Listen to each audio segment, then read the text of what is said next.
insanın həyatını korlayan, problem yaradan cinsi xəstəliklər.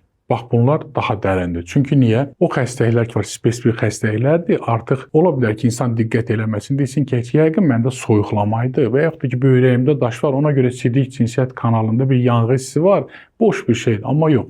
Bu qanreya ola bilər, bu trixomoniyaz ola bilər, xlamidiya, ureoplazma, başqa ciddi infeksiyalar ola bilər ki, hansı ki, məsələn, qanreyanı deyim, ola bilər sadə gedişlə gedir, siz heç nə hiss eləmirsiniz, amma uretranı, sidik kanalını elə daralda bilər ki, elə bir orada problem yaradar ki, artıq müdaxilə lazım olacaq, cərrahi müdaxilə, hansı ki, çox bahalı və çox çətin prosesdir. Hətta bundan da pisini deyim, sonsuzluq yarada bilər. O sonsuzluq ki, bir daha geri dönmür. Yəni, belə bir problemləri gələcəkdə heç vaxt özünüzün və başqalarının yaşamasını istəmirsinizsə, belə bir problemlər görürsünüzsə ki, sidik cinsiyyət sistemində problem var, diskomfort var, yanğı, hansısa bir göynəmə hissi, mütləq özünüzü yoxlatdırın və bu qarşıdan gələn böyük ciddi bəlalardan özünüzü qoruyun. Allah amanında olun.